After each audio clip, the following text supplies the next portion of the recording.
ನಮ್ಗೆ ನೋಡಿ, ನಾನು ಇವಾಗ ಕಾಂಗ್ರೆಸ್ ಆಗಿರ್ಬೋದು, ಇನ್ನೊಬ್ಬ ಬಿಜೆಪಿ, ಅದಲ್ಲ ವಿಷಯ. ಇಂಟರ್ನ್ಯಾಷನಲ್ ಲೆವೆಲ್ ನೋಡುವಾಗ ನಮ್ಮ ಮೋದಿ ಅವರನ್ನ ಅಪ್ರಿಶಿಯೇಟ್ ಮಾಡ್ಬೇಕು. ಯಾಕೆಂದ್ರೆ ನಮ್ಗೆ ಬಾಯಿಯಲ್ಲಿ ಹೀಗೆ ಅಂಗಡಿಯ ಜಗಡಿಯಲ್ಲಿ ಕೂತು ಮಾತಾಡ್ಲಿಕ್ಕೆ ಸುಲಭ, ಅವನನ್ನು ಬೈಬೇಕು ಇವನನ್ನು ಬೈಬೇಕು ಅಂತ. ಬಟ್ ಇಂಟರ್ನ್ಯಾಷನಲ್ ಲೆವೆಲ್ ಬ್ಯಾಲೆನ್ಸ್ ಆಗಿ ಹೋಗುವುದಿದೆಯಲ್ಲ, ಆ ಒಂದು ಏನು ಹೋಗಿರುವುದರಲ್ಲಿ ಯಾವ ತರ ಅಂತಾರಾಷ್ಟ್ರೀಯ ನಾಯಕರ ಜೊತೆ, ಬೇರೆ ರಾಷ್ಟ್ರಗಳ ಪ್ರೈಮ್ ಮಿನಿಸ್ಟರ್ ಜೊತೆ ಇರ್ತಾರೆ, ಅದನ್ನು ನಮ್ಮ ಮೋದಿ ಅವರು ಬಹಳ ಚಾಣಾಕ್ಷದ ಕ್ಷಣದಿಂದ ಇಷ್ಟರವರೆಗೆ ನಿಭಾಯಿಸಿದ್ದಾರೆ ಅಂತ ಹೇಳ್ಬಹುದು. ನೀವು ಒಪ್ತೆ ಕಡೆಯ ಒಪ್ತೆ, ನಿನ್ ಮನ್ಸು ಎಷ್ಟು ಪರಿಶುದ್ಧವಾಗದು ಅಷ್ಟು ಚೆನ್ನಾಗಿ ನೋಡಿ. ನಮ್ಮ ವೀಕ್ಷಕರ ಗಮನಕ್ಕೆ ಸಫಾನ್ ಅವರೇ ನಾನು ಹೇಳ್ತಾ ಇರೋದು, ನೀವು ಅನುಭವದಿಂದ ಮಾತನಾಡ್ತಾ ಇರೋದು ಇದು.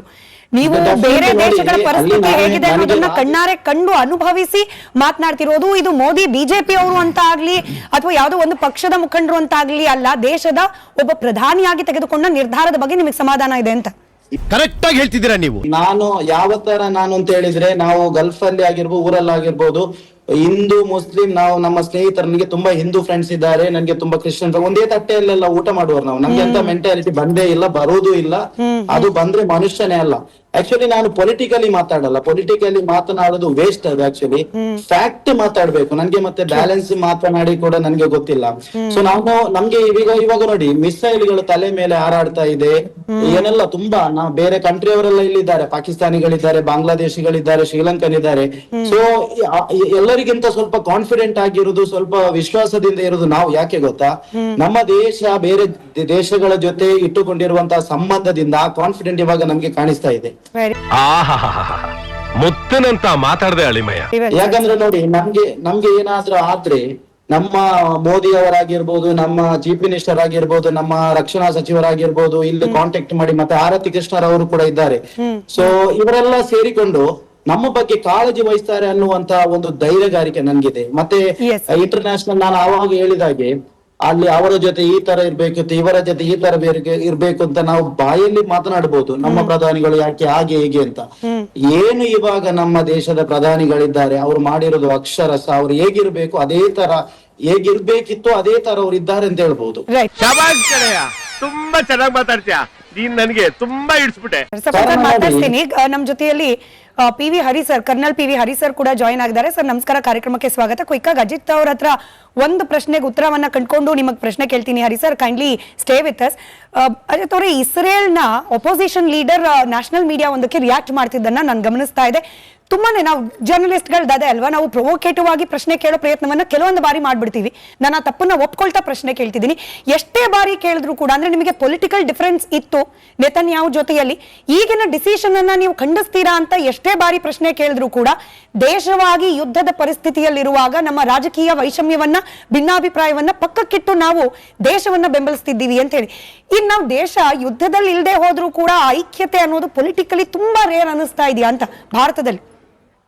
ಇದು ವಿರೋಧ ಪಕ್ಷದಲ್ಲಿ ಯಾರು ಇರ್ತಾರೆ ಅನ್ನೋದು ಮ್ಯಾಟರ್ ಆಗ್ತದೆ. ಈಗ ನಮ್ಮ ಅತಿಥಿಗಳು ಹೇಳಿದ್ರು, F-15 ಫೈಲ್ಸ್ ನ ಮರೆಮಾಚಲಿಕ್ಕಾಗಿ ಈ ಯುದ್ಧವನ್ನ ಮಾಡಿಸ್ತಾ ಇದ್ದಾರೆ ಅಂತ. ಆದ್ರೆ ಅವ್ರಿಗೆ ಒಂದ್ ಸತ್ಯ ಗೊತ್ತಿಲ್ಲ. ಇಸ್ರೇಲ್ನ ವಿರೋಧ ಪಕ್ಷದ ನಾಯಕರೊಬ್ಬರ ಹೆಸರು F-15 ಫೈಲ್ ನಲ್ಲಿ ಅತ್ಯಂತ ಹೆಚ್ಚು ಮತ್ತೆ ಕಷ್ಟಕರವಾಗಿ ಸಿಕ್ಕಾಕೊಂಡಿದೆ.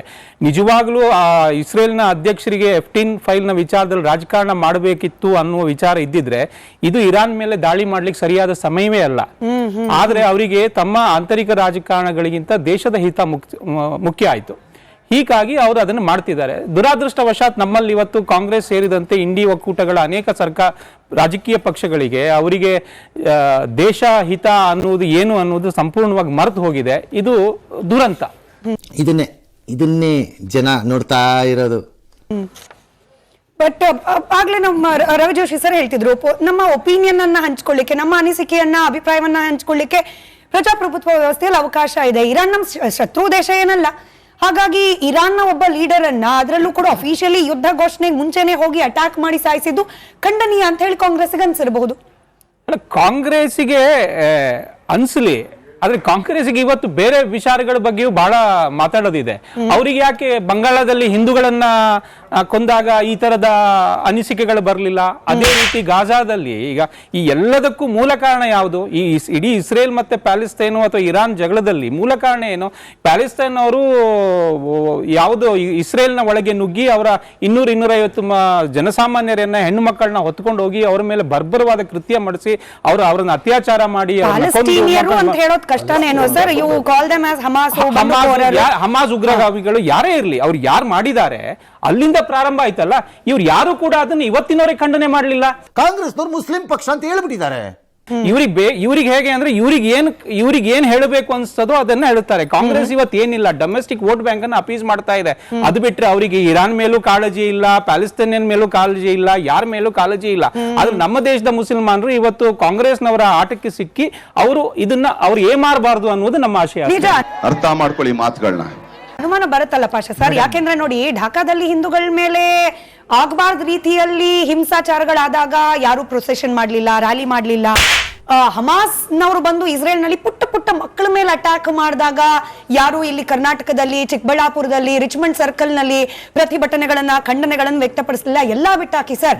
ಅಫ್ಘಾನಿಸ್ತಾನದಲ್ಲಿ ಪುಟ್ಟ ಪುಟ್ಟ ಮಕ್ಕಳು ಸರ್, ಪುಟ್ಟ ಪುಟ್ಟ ಮಕ್ಕಳನ್ನ ಪಾಕಿಸ್ತಾನ ಬಲಿ ಪಡೆದಾಗ್ಲೂ ಕೂಡ ರ್ಯಾಲಿ ಹೋಗ್ಲಿಲ್ಲ. ಈಗ ವಿಶೇಷ ಕಾಳಜಿ ಯಾಕೆ ಅನ್ನೋ ಪ್ರಶ್ನೆ ಬಂದ್ಬಿಡುತ್ತೆ ಅಂತ. ಹಮಾಸ್ ಮತ್ತು ಫಲಸ್ತೀನು, ಹಮಾಸ್ ಮಾಡಿದ ತಪ್ಪಕ್ಕೆ ಫಲಸ್ತೀನು 80,000 ಮಕ್ಕಳಿಗೆ ಸಾಯಿಸ್ದ. ಅದು ಇದಲ್ಲ ನೋಡಿ. ಆ ಥರ ನೋಡಿದ್ರೆ ಎಷ್ಟು ಇದಿದೆ. ಇನ್ನೊಂದು ಏನಂದರೆ ನೋಡಿ, ನಮಗೆ ಈಗ ನಮ್ಮ ದೇಶಕ್ಕೆ ನಮಗೆ ಒಂದು ಹೆಮ್ಮೆ ಇದೆ, ನಾವು ಇದು ಮಾಡಬೇಕು. ಆದರೆ ಏನಾಗಿದೆ, ಕೆಲವು ಜನ ಈ ಕಡೆ ಆ ಕಡೆ ಏನು ಮಾಡ್ತಾ ಇದ್ದಾರೆ, ಅದಕ್ಕೆ ಪ್ರೊವೋಕ್ ಮಾಡಿಬಿಟ್ಟು ಅದಕ್ಕೆ ಜಾಸ್ತಿ ಇದು ಮಾಡಿದ್ವಿ, ಇದು ತೋರ್ಸಕ್ಕೆ ಹೋಗ್ತಾ ಇದ್ದಾರೆ. ಈಗ ಶತ್ರು ದೇಶ ಇದ್ರೆ ನಾವು ಅದನ್ನು ಸಮರ್ಥನೆ ಮಾಡಿದ್ರೆ ಅದು ತಪ್ಪು ಮೇಡಮ್. ಅದು ಮಿತ್ರ ದೇಶ. ಯಾಕಂದ್ರೆ ಆ ಕಾಲದಿಂದ ನಮ್ಮ ಜೊತೆನಲ್ಲಿ ಇರೋದು, ನಮ್ಮ ಬಿಸ್ನೆಸ್ನಲ್ಲಿ ಇರೋದು ಎಲ್ಲ. ನಾನು ಹೋಗಿದ್ದೀನಿ ಅಲ್ಲಿ ನೋಡಿ. ಇನ್ನೊಂದು ಮಾತು, ಈ ಮಾತು ನಮ್ಮ ಅಜಿತ್ ಅವ್ರು ಹೇಳ್ತಾರ, ಆ ಮಾತು ನೋಡಿದ್ರೆ ಏನಂದ್ರೆ, ನಾನು ಇರಾನ್ ಹೋಗಿದ್ದೀನಿ, ಇರಾಕು ಹೋಗಿದ್ದೀನಿ. ಅಲ್ಲಿ ಇರಾನ್ ನಲ್ಲಿ ದೇವಸ್ಥಾನ ಸಿಕ್ಕತ್ತೆ. ಅದೇ ಇಸ್ರೇಲ್ ನಲ್ಲಿ ಹುಡುಕಿ ನೋಡೋಣ, ಒಂದು ದೇವಸ್ಥಾನ ಸಿಕ್ಕತ್ತೆ ಏನು? ಕಟ್ರು ಹಿಂದೂಗಳಿಗಾಗ್ಲಿ ಮುಸಲ್ಮಾನ್ಗಾಗ್ಲಿ ಅವರು ಅಗೇನ್ಸ್ಟ್ ಇಸ್ರಾಯೇಲ್. ಸತ್ಯ ಹೇಳ್ರಿ, ಸುಳ್ಳು ಹೇಳಕ್ ಹೋಗ್ಬೇಡಿ. ಅವ್ರದ್ದು ಇದೇ ಬೇರೆ ಇದೆ ಮೇಡಮ್. ಮನುಷ್ಯನಿಗೆ ಸಾಯಿಸ್ಬೇಕು, ಇಷ್ಟು ಇದು ಕಡಿಮೆ ಮಾಡಬೇಕು, ಆಮೇಲೆ ಅವ್ರದ್ದು ಇದು ಬರುತ್ತೆ ಅಂತ ಒಂದು ಇದಿದೆ ಅವ್ರದ್ದು. ಅವರು ಹಿಂದೂ ಮುಸಲ್ಮಾನ್ ಏನ್ ನೋಡಲ್ಲ. ಈಗ ನೋಡಿ, ಅಮೇರಿಕಾ ಬಂದು ಅಮೇರಿಕಾ ಆಗಲಿ, ಇಸ್ರಾಯೇಲ್ ಆಗಲಿ, ಪಾಕಿಸ್ತಾನ ಆಗಲಿ, ಈಗ ಅಮೇರಿಕಾ ಈಗ ಫ್ರೆಂಡ್ಶಿಪ್ ಇದೆ ನಮಗೆ, ಇಸ್ರಾಯೇಲ್ ಈಗ ಮಾಡ್ಕೊಂಡಿದ್ದಾರೆ. ಪಾಕಿಸ್ತಾನ ನಮ್ಮ ಶತ್ರು ದೇಶ ನೋಡಿ. ಈಗ ಈ ಪಾಕಿಸ್ತಾನ್ಗೆ ವಾರ್ನಿಂಗ್ ಕೊಟ್ಟಿದ್ದಾರೆ ಯಾರು? ಇರಾನ್ನವರು ಪಾಕಿಸ್ತಾನ್ಗೆ ವಾರ್ನಿಂಗ್.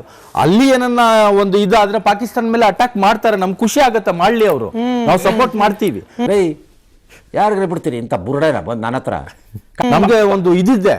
ಆದ್ರೆ ನೋಡಿ, ಈಗ ಸೌದಿ ಮೇಲೆ ಅಟ್ಯಾಕ್ ಮಾಡ್ತಾ ಇದ್ದಾರೆ. ಪಾಕಿಸ್ತಾನದ ಮೇಲೆ ಅವ್ರು ದಾಳಿ ಮಾಡ್ತಾ ಇರೋದು ಭಾರತದ ಮೇಲೆ ಪ್ರೀತಿಯಿಂದ ಅಲ್ಲ. ಇದೇ ಭಾರತದ ಮುಸಲ್ಮಾನರು ಯಾವಾಗ ಖುಮೇನಿ ಅಂತವರು ಕಾಶ್ಮೀರದ ಸಂದರ್ಭದಲ್ಲಿ ಭಾರತ ವಿರುದ್ಧ ಹೇಳಿಕೆ ಕೊಟ್ಟಾಗಲೂ ಯಾರು ಖಂಡನೆ ಮಾಡ್ಲಿಲ್ಲ.